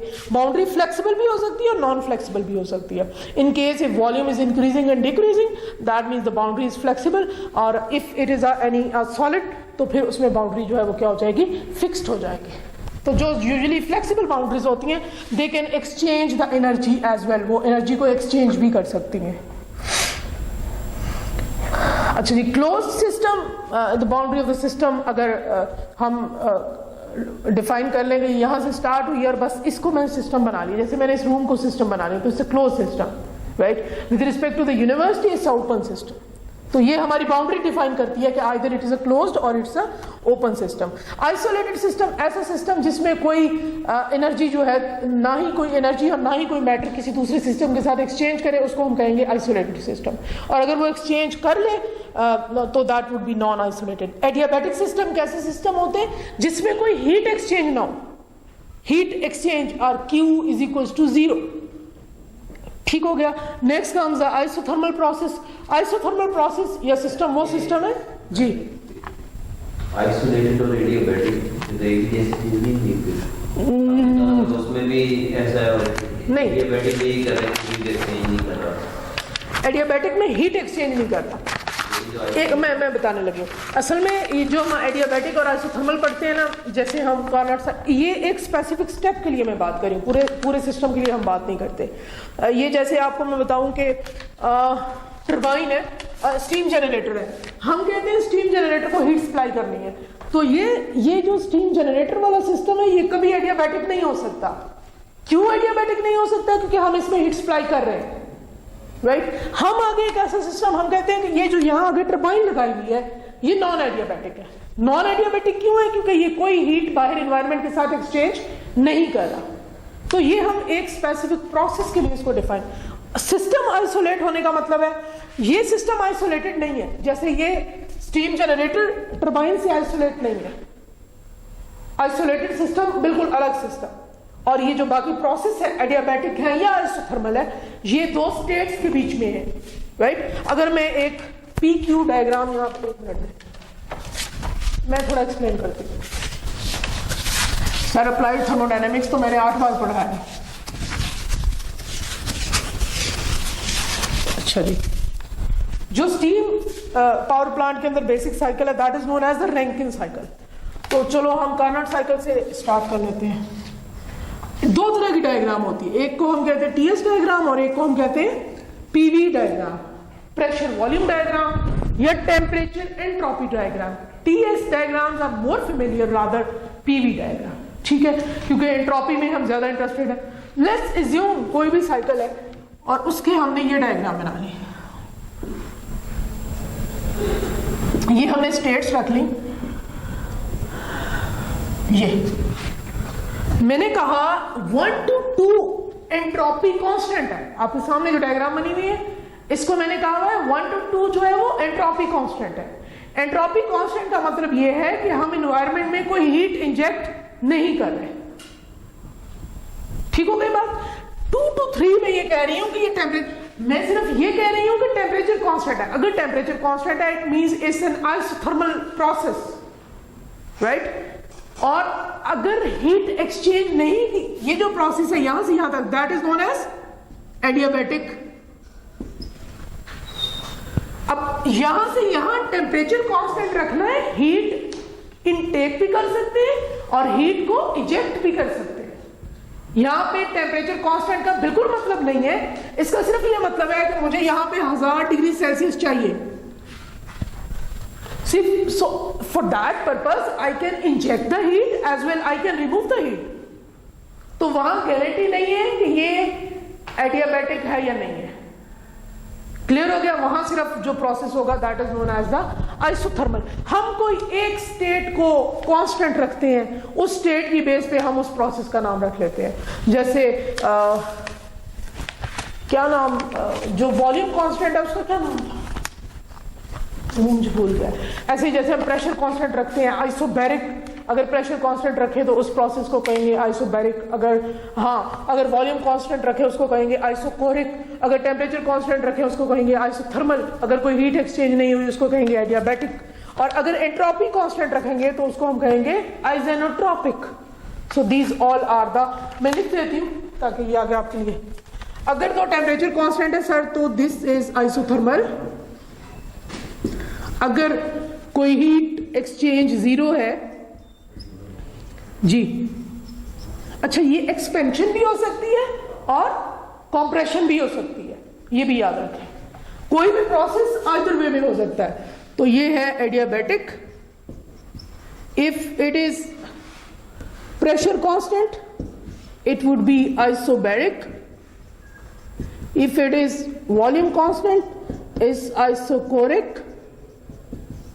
If it is entropy constant, it would be, ये मैंने गलत लिखा है, एडियाबैटिक नहीं है, it would be आइजेनोट्रोपिक। ये सारे प्रोसेस हैं जो पूरे किसी भी पावर प्लांट में इन्वॉल्व हो सकते हैं। क्लियर हो गई बात यहां तक? तो बस ठीक है, ये बेसिक डेफिनेशंस आप देख लेंगे। मेरा नहीं ख्याल कि इन डेफिनेशंस में ऐसी कोई भी बात है कि जो आपको ना समझ आए। अच्छा, स्पेसिफिक हीट एक डेफिनेशन है छोटी सी, उस पेज पे लिखी हुई है, वो मैं थोड़ा बताना चाहूंगी। The specific heat of a solid और anything is usually defined as the heat required to raise the temperature of the unit mass of the solid through 1 degree। अगर एक यूनिट मास का टेम्परेचर हमने 1 डिग्री इंक्रीज करना है, हम बिल्कुल छोटी चीज को देखते हैं। किसी भी मैं सॉलिड नहीं कहती, मैं कहती कोई भी चीज है, कोई भी फेज है, ये सॉलिड, लिक्विड और gas, these are known as the phases of the matter. ठीक है, अगर मुझे किसी भी फेज का या सॉलिड का ही कह लें टेम्परेचर एक यूनिट मास का 1 डिग्री सेल्सियस इंक्रीज करना है, that is known as a specific heat. ठीक है, और इस स्पेसिफिक हीट को we can show with the Q. This specific heat could be at the constant pressure as well as at the constant volume. अगर ये constant pressure पे है, it would be Q is equals to mc v del T. If it is at constant pressure, Cp del T. This del is very small, dt, change in temperature.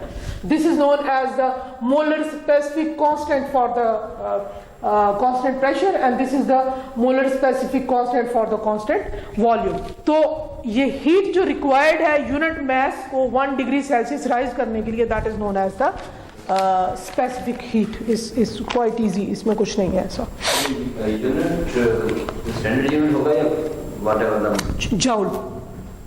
नहीं, आपने जो कहा ना कि unit mess, मैंने ना, मैं एक मिनट सर एक्सप्लेन कर, मैंने जब अर्थ का मैस निकालना है ना, या इस टेबल का मैस निकालना है, ये टेबल है मेरे पास, मैं चाहती नहीं, इसका वॉल्यूम निकालना चाहते हैं, तो ना सर हम इसका एक कट पीस ले लेंगे, वो कट पीस लेंगे जिसमें इसकी हर एक प्रॉपर्टी हो.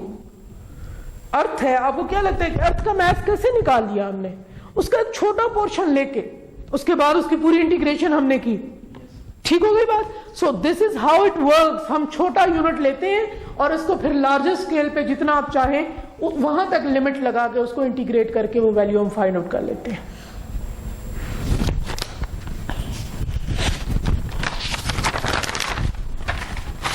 इसमें कुछ डेरिवेशंस हैं, वो डेरिवेशंस आप नहीं अभी करेंगे ही नहीं, वो डेरिवेशन उनको आप छोड़ दीजिएगा. मैं I just want to explain कुछ और बातें. ये आपके सामने उस तरफ देखिएगा, you can see the heat engine and the refrigerator. एक इधर पहला जो बना हुआ है, हम हीट इंजन को पहले डिस्कस कर लेते हैं. अच्छा, आपको मैं बताया कि जी efficiency of any engine is defined as 1 minus T2 over T1. So I said that high temperature as T1. मैंने कहा कि हाई टेम्परेचर T1 है, तो मैं हॉट रिजर्वायर को क्या कहूंगी? T1. और कोल्ड रिजर्वायर को क्या कहूंगी? T2. और हम इस पे, ये कोई भी हीट इंजन है और ये हीट इंजन हमने जो हीट सप्लाई की है हॉट रिजर्वायर से, that heat has been converted to the work done and some of the heat that been omitted to the cold reservoir. हमने कुछ हीट, उसने सिस्टम ने रिजेक्ट कर दी कोल्ड रिजर्वायर में. ये कोल्ड रिजर्वायर, मजे की बात ये कि ये कोई जमीन के नीचे नहीं हमने बनाए हुए कोल्ड रिजर्वायर, ये जमीन के ऊपर है. और ये कोल्ड रिजर्वायर वही है जो कि इन्वायरमेंट को पोल्यूट करते हैं. This could be A chimney. Cold reservoir का मतलब ये नहीं कि वहां बर्फ और पानी है, इसका सिर्फ ये मतलब है कि इसका टेम्परेचर कम है. क्लियर हो गई बात? सिमिलरली हमें जब हीट पंप या कोई रेफ्रिजरेटर है तो वहां पे हमें इस पे काम क्या होगा? अच्छा, हमारा इंटरेस्ट चेंज है. रेफ्रिजरेटर में हीट इंजन है अगर, तो हमारा इंटरेस्ट क्या है? The interest is work done. और अगर रेफ्रिजरेटर है तो हमारा इंटरेस्ट क्या है? हम क्या चाहते हैं? हमें कम टेम्परेचर मिले या हाई टेम्परेचर मिले? रेफ्रिजरेटर कम मिले. We are more interested into the cold reservoir. अच्छा, कुछ पावर साइकिल्स हैं हमारे, वो 1 by 1 देख लेते हैं. मैंने नाम लेके बोल दिए हैं लेकिन यहां पे देख लेंगे हम तो हमें अच्छा समझ आए. The first power cycle is the Carnot cycle. You all must be very much familiar with the with the Carnot cycle. Carnot cycle is the efficient cycle, the more efficient cycle which is having the efficiency of 100%. मैं इसको diagram से बस explain कर दूंगी. हमने इसके कुछ बातें एज्यूम की हुई हैं कि जी ये फ्रिक्शनलेस है और हम ये कहते हैं कि कोई टेम्परेचर ग्रेडियंट नहीं है और इसका जो कोल्ड रिजर्वायर का टेम्परेचर है वो 0 है. ऐसी कुछ भी पॉसिबिलिटी इसमें नहीं है. Let's take an example of the you can look into the heat source है एक, और एक हमने हीट सिंक लगाया हुआ है जिसका टेम्परेचर कितना है? T2. और बीच में एक सिलेंडर और पिस्टन की असेंबली है, वही छोटी सी. अच्छा, जो डायग्राम बनी हुई है, the first diagram is the PV diagram जिसपे कार्नोट साइकिल, कार्नोट किसी भी साइकिल के लिए एक क्लोज लूप होना जरूरी है. उसके कितने स्टेट होते हैं? 4 हो सकते हैं, 5 हो सकते हैं, 10 हो सकते हैं. कार्नोट साइकिल के 4 we can start from the 1 to 2. थोड़ा सिस्टम को समझने की कोशिश करेंगे. We are starting from 1 to 2. सबसे पहले हीट सोर्स से हम बात करेंगे। हम हीट उसमें इंजेक्ट कर रहे हैं सिस्टम के अंदर। अच्छा, हीट जब हमने इसमें इंजेक्ट की तो आप मुझे बताइए कि वो लाइन आपको क्या शो कर रही है? 1 to 2, इस साइड पे प्रेशर है और इस साइड पे वॉल्यूम है जी। नहीं, हम कुछ नहीं इंक्रीज कर रहे, ये हम बस हीट इन कर रहे हैं। प्रेशर इनिशियली हाई है, बीच में हमने कोई गैस या कोई चीज डाली हुई होगी, उस प्रेशर को उसने यूटिलाइज किया और फिर प्रेशर जो है वो क्या होना शुरू हो गया? ऑब्वियसली डिक्रीज होना शुरू हो गया। और वॉल्यूम क्या हुआ है सर? बढ़ है। आ रही है समझ पहली लाइन की? ये यहां से समझ आ गई 1 to 2? ठीक, इसका नाम हमने रख लिया है आइसोथर्मल। आइसोथर्मल प्रोसेस कौन सा प्रोसेस है? Temperature constant. टेम्परेचर कांस्टेंट को आपने इसके साथ मिक्स नहीं करना कि टेम्परेचर इंक्रीज। हम टेम्परेचर इंक्रीज डिक्रीज देख ही नहीं रहे, हम एक specific amount of temperature, heat इतनी दी है जितना हमें वहां पे टेम्परेचर चाहिए। सो that's why it's isothermal. Initially the pressure was high and the volume was less because it has a flexible boundary. Piston on cylinder है, जब आप हीट सप्लाई करेंगे तो the piston will move outward and the volume would increase. सही हो गया यहां तक सर? अच्छा, उसके बाद अब सिस्टम के अंदर जो गैस भरी हुई है हम अपने घर में जो सिलेंडर भरवाते हैं उसी की बात कर लेते हैं। अगर उसके ऊपर पिस्टन आप कोई लगा दें, अब क्या होगा? इसकी एक्सपेंशन होगी एडियाबैटिकली। एक्सपेंशन का क्या? एक्सपेंशन मतलब जो उसके अंदर मॉलिक्यूल्स हैं वो उस एनर्जी को क्या करेंगे? यूटिलाइज करेंगे, भागना दौड़ना शुरू हो जाएंगे। जैसे इस रूम को बंद कर दिया जाए और आपको ऐसे शेक कर दिया जाए और आप एक दूसरे में लगे, दीवारों में लगे। So this happens with the molecules, जो भी मॉलिक्यूल्स हैं अंदर गैस के। लेकिन यहां पे कोई हीट एक्सचेंज नहीं की। हीट एक्सचेंज मैंने कहां पे किया? 1 to 2 पे। तो अगर यहां हीट एक्सचेंज नहीं की तो that's why it is known as the adiabatic. और एक्सपेंशन हुई है यहां पे, और जब भी एक्सपेंशन होती है सर रिमेंबर, तब भी वर्क डन होता है। जो टरबाइन है वहां पे एक्सपेंशन ही होती है, तो उसके बाद ही आगे शाफ्ट रोटेट करती है। तो usually this is the time जब आपकी मशीन जो है वो क्या करेगी? काम करेगी। ये आप यूं समझ लीजिए कि यहां हमने टरबाइन लगाई है, यूं समझ ले ये स्टीम जनरेटर। हालांकि जो स्टीम पावर प्लांट है उसमें कॉर्नर साइकिल नहीं लगता, रैंकिन साइकिल लगता है। लेकिन हम अज्यूम कर लेते हमने हीट इन वहां कहां से की थी? स्टीम जनरेटर से। तो ये स्टीम जनरेटर लगा हुआ है और एक्सपेंशन कहां पे हुई थी? टरबाइन पे, वर्क डन। तो ये हमने कहा कि यहां पे क्या लगी हुई है? टरबाइन लगी हुई है। एडियाबैटिक हमने क्यों किया? आप कहा, ये समझ आ गई। अच्छा, अब वर्क डन होगा तो उसके बाद जो गैस है, जो भी फ्लूइड है, उससे जो अगर ये पानी है, पानी के अंदर ही मतलब वहीं से हमने स्टीम प्रोड्यूस, अब ये पानी वेपर की फॉर्म में आ जाएगा। अब इसने हीट को जो है वो रिजेक्ट करना है इन्वायरमेंट में या किसी सिंक में। तो यहां से 3 to 4 जो है वो क्या हो जाएगी? हीट आउट होगी। That's why it is the और ये कंप्रेस हो जाएगी, दोबारा अपनी इनिशियल स्टेज में आ जाएगी। मैं इसको थोड़ा ब्रॉडर ले गई हूं, आप इसी को ज़हन में रखें। जब ये एक्सपैंड करेगी तो क्या पिस्टन आउटवर्ड मूव करेगा या नहीं करेगा? करेगा। The movement of the piston outward is known as the work done. Clear हो गया? अच्छा, और उसके बाद जो है वो हीट रिजेक्ट हो जाएगी and again the 4 to 1 is the adiabatic compression. और दोबारा से जो है अगर आप 2 stroke 4 stroke इंजन की बात करें तो उसमें पिस्टन जो है इसी तरह पिस्टन सिलेंडर मूव करते हैं और इट वर्क्स लाइक दैट। अच्छा, मैंने ये पीवी डायग्राम से मैं टीएस डायग्राम भी बना सकती हूँ। TS diagram is the temperature and entropy diagram. अच्छा, वहीं से स्टार्ट कर लें 1 to 2 हमने कहा था कि हीट हमने इन की। अच्छा, एंट्रोपी और हीट को मिक्स नहीं करना। हम सिस्टम में हीट इन कर रहे हैं, इन्वायरमेंट में हीट इन नहीं कर रहे। क्लियर हो गई बात? तो दैट्स व्हाई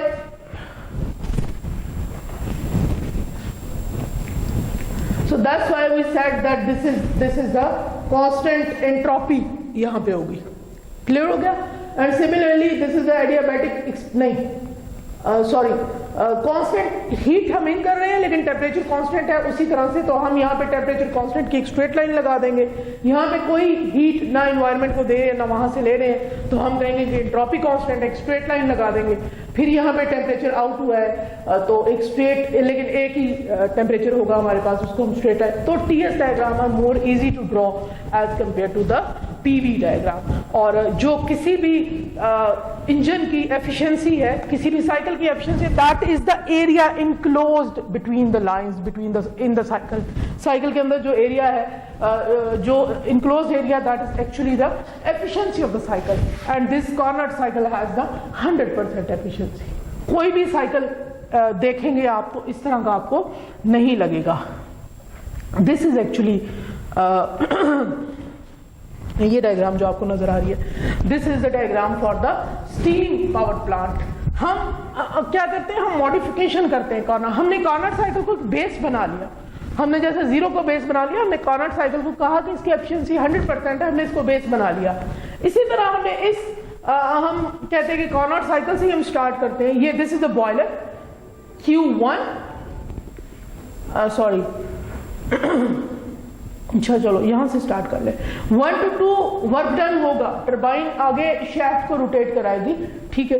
तो हमने 1 to 2 इस तरह से ड्रॉ कर लिया। जब आप ये देखेंगे अभी सिर्फ एक बॉयलर लगा हुआ है, एक फीड पंप लगा हुआ है, एक कंडेंसर लगा हुआ है, ये इतनी डिटेल में आप नहीं जाएंगे। सिर्फ ये 4 चीजें लगने के बावजूद ये जो आपने पीछे साइकिल बनाया था, टीएस डायग्राम बनाई थी, that has been deformed in this way. उसका ये हाल हो गया। ये इतना जितना उससे डेविएट करेगा कार्नट साइकिल से, उतनी ही इसकी एफिशिएंसी क्या होती जाएगी सर, खराब होती जाएगी। The efficiency of the steam power plant is 26%, highest. This is what we are doing. और वो एफिशिएंसी इसलिए नहीं कि वर्कआउट ज्यादा कम है, वो एफिशिएंसी इसलिए कम है कि एमिशन ज्यादा है, ठीक।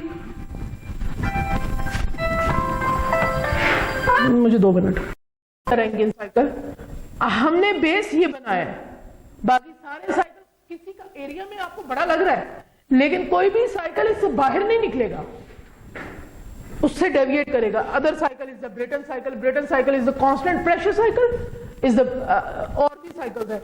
ये साइकिल्स किस बेस के ऊपर हम डिफाइन कर रहे हैं सर? जैसे अभी हमने एक जगह टेम्परेचर कांस्टेंट रखा, एक जगह एंट्रोपी कांस्टेंट रखी। आगे हम जब ब्रेटन साइकिल पढ़ते हैं तो उसमें हम कांस्टेंट प्रेशर रख देते हैं 2 जगहों पे। जो 2 स्ट्रेट लाइन है, those are the constant pressure, और ये जो यूं कर्व बने हुए, they are expansion and the compression.